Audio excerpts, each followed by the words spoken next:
Hi, I'm Gabriel and this is Learning English Path. And in this lesson, I'm going to teach you the difference between for and since. And I'm going to give you some examples.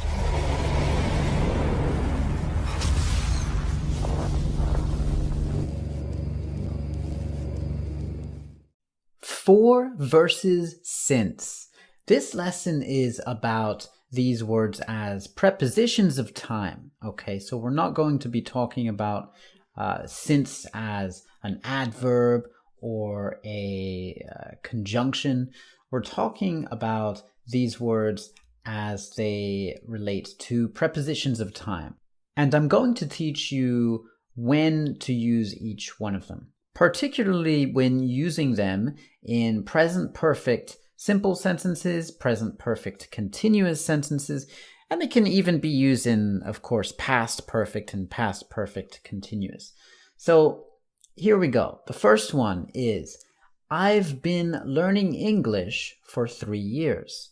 Now, of course, this is present perfect continuous. I have been learning, and then we want to express how long I've been learning for. So we say for 3 years, 4 plus length of time. All right, now another way of saying this would be, I've been learning English since 2017. Now remember, it's 2020 when I am making this video now. So if you're in 2021, then don't be too confused by this. So for 3 years, but since 2017. So here we can see that since comes before the start time, right? The exact time. We're not talking about a length of time here. We're talking about an exact time when this period began. So I've been learning English since 2017. Let's have another example. I've worked here for 8 months. Now, the last sentence we had was a present perfect continuous sentence. This is a present perfect simple sentence. And although we don't use the present perfect simple for length of time as often, it is still possible. So you can still use present perfect simple to talk about periods of time. It's not incorrect, and it's very common amongst native speakers to do so, even though it's probably better to use the continuous. So I've worked here for 8 months. So again, for plus length of time. So what would you say with since? If you wanted to change this one, if you wanted to change for to since, how would you say it? Let's have a look. I've worked here since the name of the month. In this case, I've just said February. Of course, I don't know when you're watching it, so it would be February if you are watching this in October. So since plus the start time. Now, a quick note, which is very important to mention. Do not use the word ago with the present perfect simple or present perfect continuous. So you can say, I started here 8 months ago. That's correct, but that's the past tense. Do not use ago with either for or since. They do not go together. All right. I hear a lot of students making this mistake. So you don't say, for example, I've worked here for 8 months ago. No ago. Just I've worked here for 8 months, or I started here 8 months ago. So use one or the other. If you're using past tense, then you can use ago. All right, time for a quiz.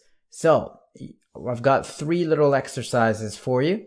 You say, is it either for or since? Number 1, I've been washing the dishes half an hour. The answer is 4.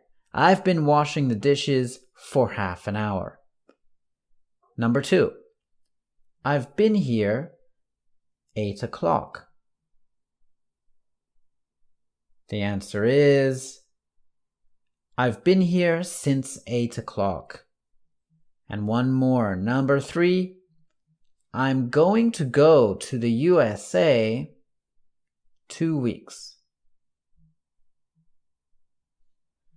The answer is, I'm going to go to the USA for 2 weeks. Now notice that this is a future simple sentence, right? I'm going to go to. And that's okay if you're talking about lengths of time. So you can say for. You can use the preposition for to talk about the length of time.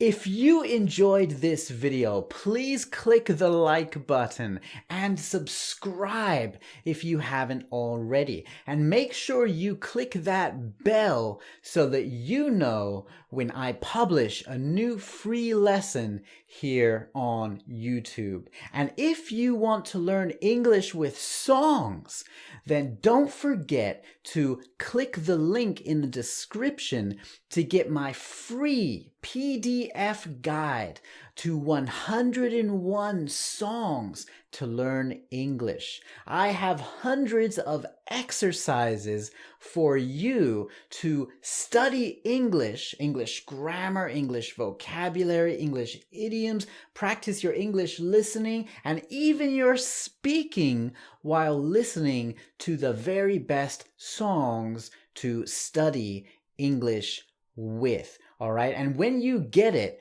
then you also get my weekly email with 5 words of the week, where I teach you another 5 words every single week so that you continue to take your English language learning to that next level. All right, my friend, I'm Gabriel Wallace.